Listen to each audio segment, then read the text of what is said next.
mengajarkan materi tentang prakarya. Ikuti terus videonya sampai akhir.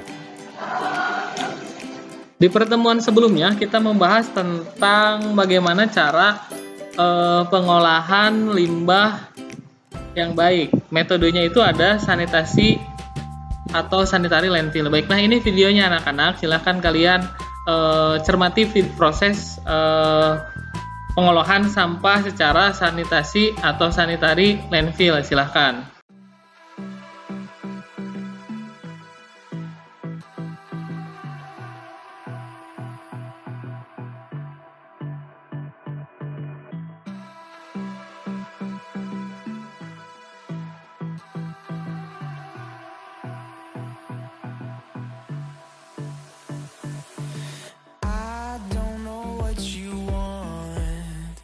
Let's have a bit of fun till I downfall.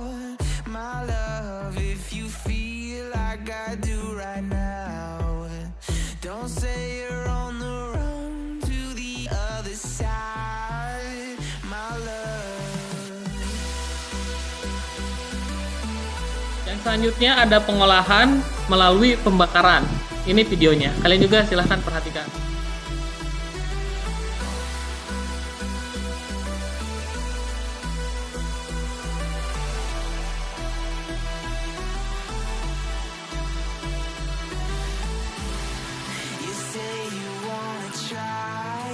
But you never do. Sugar, there's a reason why we lose.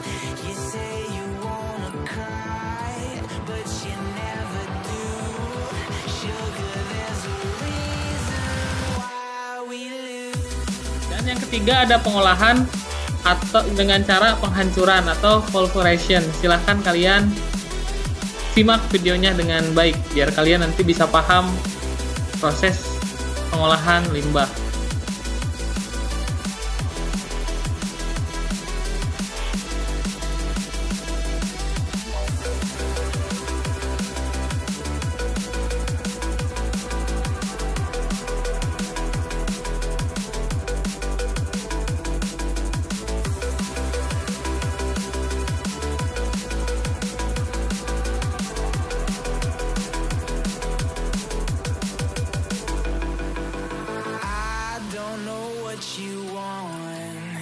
Let's have a bit of fun till I downfall.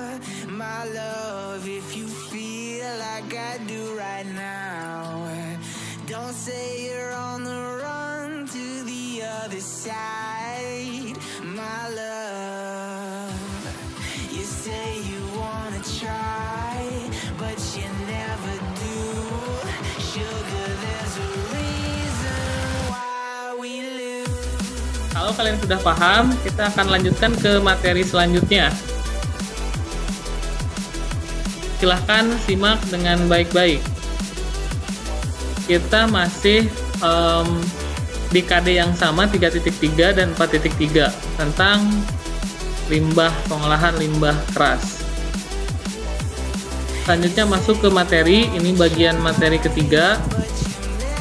Nah, pengolahan limbah keras organik itu harusnya memiliki 3 prinsip yang sama, yaitu dengan sistem 3R. Apa sih 3R itu? Nah, bisa kalian perhatikan di sini 3R itu ada reduce, reuse, ada recycle. Nah, itu pemilihan 3R.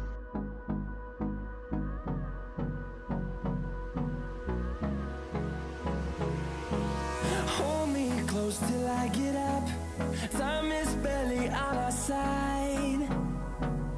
I don't wanna waste what's left. The storms we chase are leading us, and love is all we'll ever trust. Yeah, no, I don't wanna waste what's left. And on we'll go, through the wastelands, through the highways, till my shadow turns to sun rays.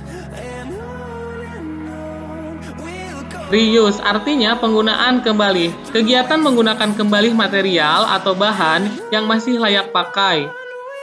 Contohnya adalah menggunakan kembali botol bekas yang masih layak untuk menanam tanaman, terus botol-botol bekas kaleng ataupun minuman yang bahannya kaleng ataupun plastik itu bisa digunakan untuk kayak wadah pensil. Kalian manfaatkan sedemikian rupa supaya tidak terjadinya penumpukan sampah. Yang ketiga itu adalah recycle. Apa itu recycle? Recycle itu mendaur ulang. Seperti apa sih contoh kegiatan mendaur ulang? Contohnya kegiatan mengolah kembali sampah-sampah atau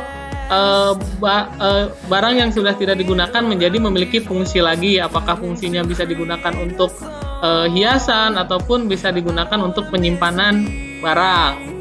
Pada prinsipnya kegiatan ini memanfaatkan barang bekas dengan cara mengolah materialnya untuk dapat digunakan lebih lanjut. Contohnya adalah memanfaatkan dan mengolah sampah organik untuk dijadikan pupuk kompos, memanfaatkan barang bekas untuk dibuat kerajinan dan lain-lain. Nah, itu tadi 3R. Reduce yaitu mengurangi, reuse menggunakan kembali, sementara recycle adalah mendaur ulang.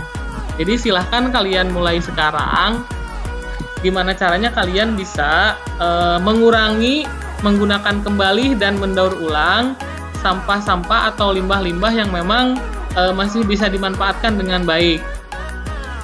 Sampai sini ada yang ditanyakan, silahkan kalau ada yang mau bertanya. Untuk lebih jelasnya kalian bisa membuka buku di Prakarya kelas 8 bab 1 halaman 7 dan 8. Di situ ada materinya. Kalau misalkan kalian merasa tidak lengkap, silahkan kalian searching di Google ataupun cari di internet, baik di YouTube ataupun di media-media browser lainnya.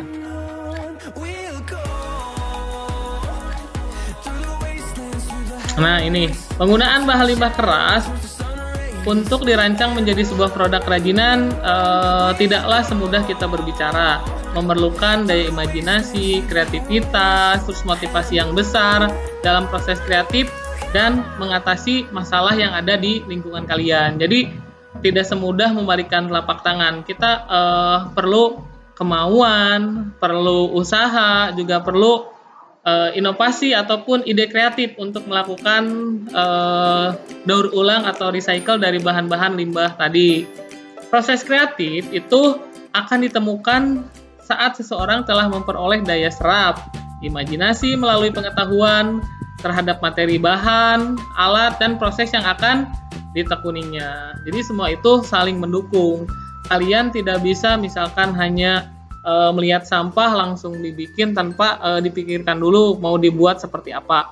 Jadi ada prosesnya, mengamati, terus melihat referensi atau melihat contohnya, baru kalian memulai mengerjakannya dari mulai, kalau bisa dari mulai konsep gambarnya. Setelah itu kalian langsung praktik. Tentunya kalian harus menyiapkan bahan-bahannya dulu. Nah, cukup sekian materi bagian 3 untuk prakarya kelas 8. Ada tugas untuk kalian, ini jadi tugas perorangan. Jadi silahkan kalian mendeskripsikan bahan limbah keras berdasarkan prinsip pengolahan limbahnya. Jadi ada yang masuk ke reduce itu seperti apa nanti dideskripsikan. Reuse juga sama, ketika digunakan kembali, recycle dan didaur ulangnya.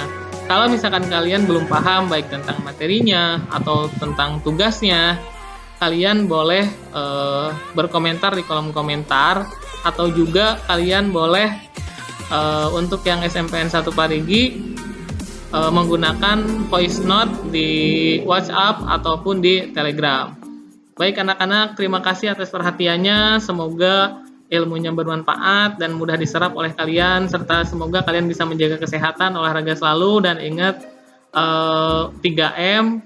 Oke anak-anak, mengenai materi barusan, mudah-mudahan kalian dapat menyerapnya, dapat memahaminya dengan baik. Baik, untuk anak kalian yang tidak mengerti, silahkan kalian komentar yang ada di kolom komentar di bawah ini. Kalau misalkan yang ada di SMP 1 Parigi, silahkan chat melalui WhatsApp ataupun Telegram. Terima kasih, sampai ketemu di materi selanjutnya. Bye bye, semoga kalian sehat selalu, terlindung dari virus corona. Assalamualaikum warahmatullahi wabarakatuh.